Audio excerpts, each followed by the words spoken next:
Assalamualaikum Sobat TO Official, yuk kita simak lagi cerita Abu Nawas yang makin seru. Tapi sebelum dilanjutkan saya ingatkan kembali jangan lupa like, komen, dan subscribe biar channel ini makin berkembang. Terima kasih. Dengan menggunakan metode pengajaran yang khusus, ternyata Abu Nawas juga bisa menyulap seekor keledai yang dungu menjadi pintar membaca. Meski keledai ini tetap memiliki kekurangan dibandingkan dengan manusia. Ada saja orang yang iri akan kecerdikan Abu Nawas, termasuk para pembesar kerajaan yang ingin menjadi menteri kesayangan raja. Pada suatu hari seorang menteri kerajaan yang dipimpin oleh Harun al-Rashid tiba-tiba punya pikiran buruk kepada Abu Nawas. Rupanya ia iri hati terhadap perhatian raja yang begitu berlebihan terhadap Abu Nawas daripada dirinya.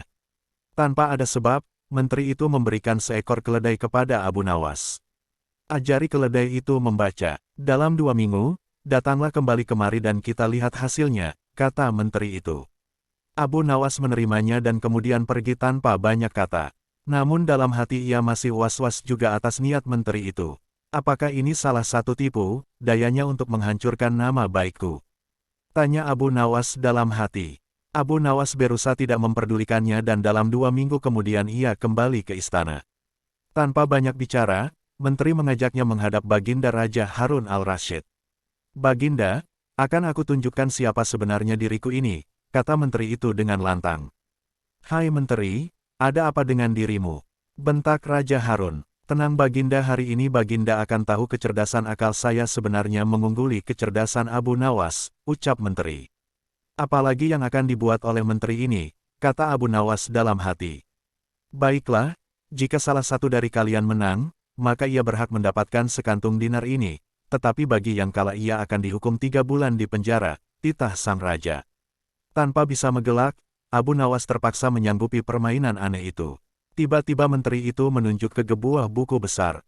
Coba buktikan jika keledai itu bisa membaca, bukankah engkau cerdas dalam segala hal?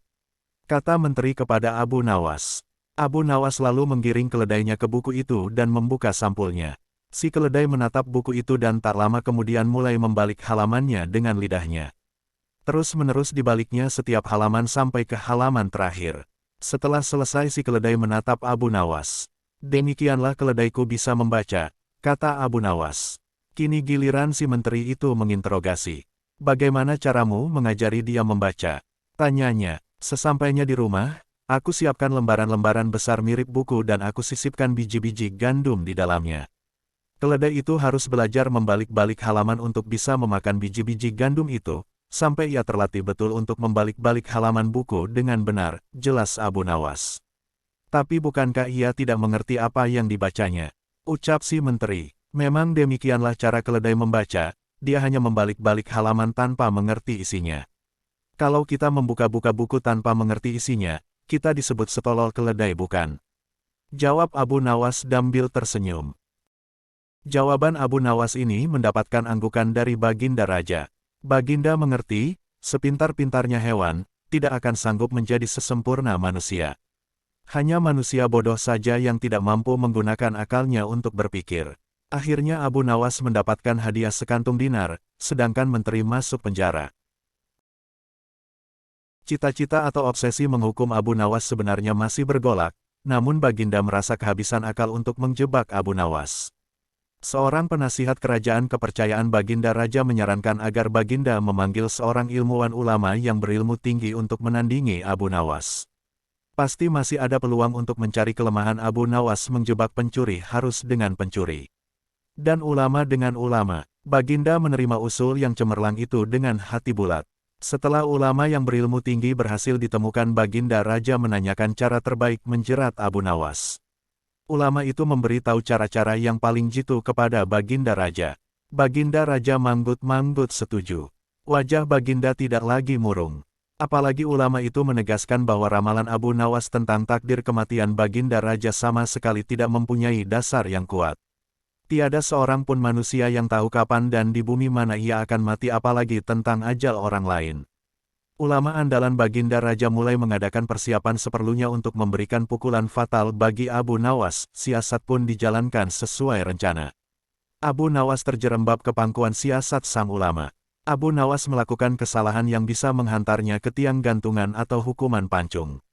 Benarlah peribahasa yang berbunyi sepandai-pandai tupai melompat pasti suatu saat akan terpeleset. Kini Abu Nawas benar-benar mati kutu, sebentar lagi ia akan dihukum mati karena jebakan sang ilmuwan ulama. Banyak orang yang merasa simpati atas nasib Abu Nawas, terutama orang-orang miskin dan tertindas yang pernah ditolongnya, namun derai air mata para pecinta dan pengagum Abu Nawas tak mampu menghentikan hukuman gantung yang akan dijatuhkan. Baginda Raja Harun Ar-Rasyid benar-benar menikmati kemenangannya. Belum pernah Baginda terlihat seriang sekarang.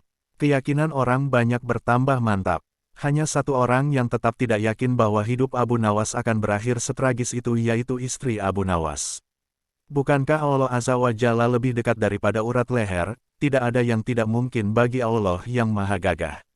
Dan kematian adalah mutlak urusannya.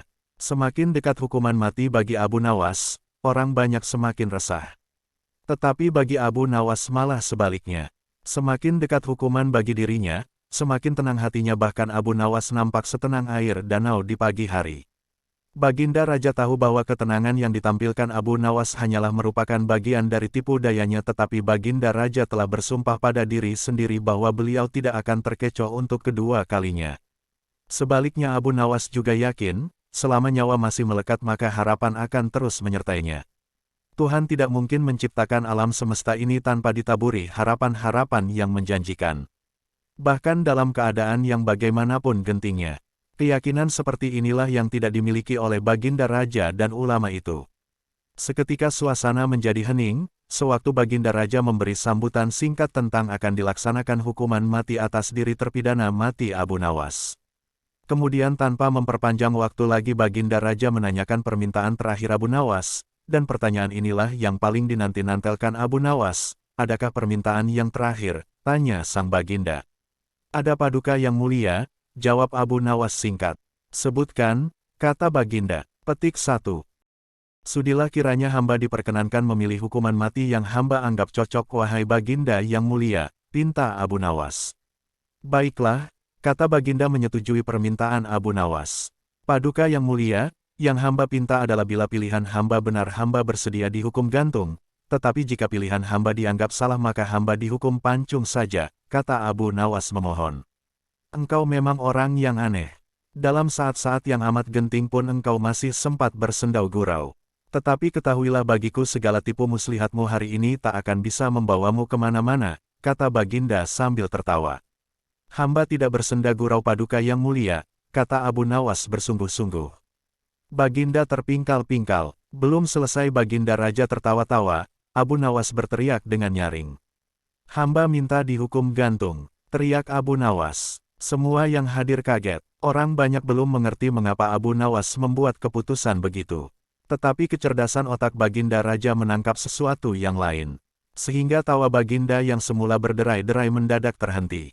Kening Baginda berkerenyit mendengar ucapan Abu Nawas. Baginda Raja tidak berani menarik kata-katanya karena disaksikan oleh ribuan rakyatnya. Beliau sudah terlanjur mengabulkan Abu Nawas menentukan hukuman mati yang paling cocok untuk dirinya. Kini kesempatan Abu Nawas membela diri. Baginda yang mulia, hamba tadi mengatakan bahwa hamba akan dihukum gantung. Kalau pilihan hamba benar maka hamba dihukum gantung. Tetapi di manakah letak kesalahan pilihan hamba sehingga hamba harus dihukum pancung? Padahal hamba telah memilih hukuman gantung. Kata Abu Nawas memaksa Baginda Raja dan ulama itu tercengang. Benar-benar luar biasa otak Abu Nawas ini. Rasanya tidak ada lagi manusia pintar selain Abu Nawas di negeri Baghdad ini. Abu Nawas, aku mengampunimu, tapi sekarang jawablah pertanyaanku ini. Berapa banyakkah bintang di langit? Oh, gampang sekali tuanku, kata Abu Nawas. Iya, tapi berapa 100 juta 100 miliar? Tanya Baginda. Bukan tuanku, cuma sebanyak pasir di pantai, jawab Abu Nawas. Kau ini bagaimana bisa orang menghitung pasir di pantai? Tanya Baginda Raja heran. Bagaimana pula orang bisa menghitung bintang di langit? Tanya Abu Nawas. Hahaha, kau memang cerdik. Kau adalah pelipur laraku. Abu Nawas, mulai sekarang jangan segan-segan, sering-seringlah datang ke istanaku. Aku ingin selalu mendengar lelucon-ilukonmu yang baru. Perintah Baginda Raja. Siap Baginda, kata Abu Nawas. Lalu Baginda memerintahkan bendahara kerajaan memberikan sekantong uang kepada manusia terlucu di negerinya itu.